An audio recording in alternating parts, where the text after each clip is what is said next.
প্রাণের অর্ঘ্য নিবেদনে উদযাপিত হচ্ছে বিশ্বকবি রবীন্দ্রনাথ ঠাকুরের ১৬৪তম জন্মজয়ন্তী উৎসব।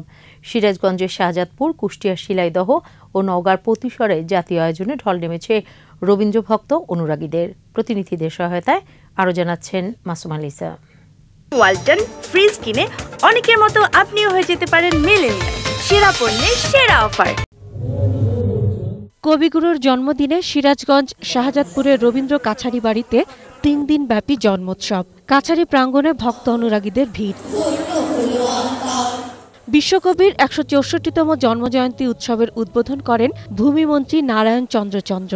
এ সময় তিনি বলেন, জাতীয় সঙ্গীতের মাধ্যমে বাংলা মায়ের অপরূপ সৌন্দর্য ফুটিয়ে তুলেছেন বিশ্বকবি।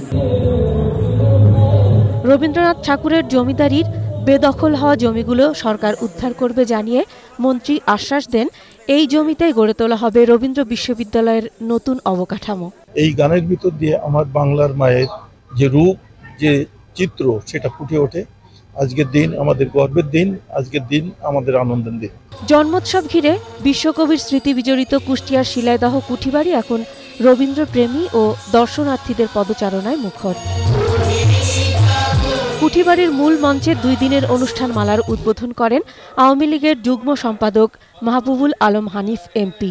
আয়োজনমালার মধ্যে সাংস্কৃতিক অনুষ্ঠান ছাড়াও রয়েছে গ্রামীণ মেলা। বিশ্বকবি রবীন্দ্রনাথ ঠাকুর উনি আমাদের হৃদয়ে বেঁচে থাকবেন, জেগে থাকবেন।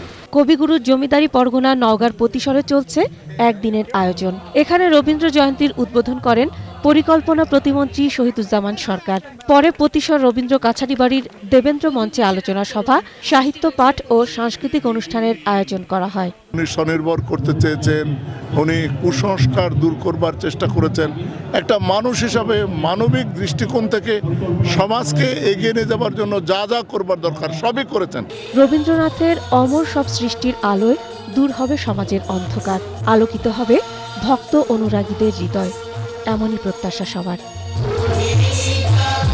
Masuma Lisa, 21 television.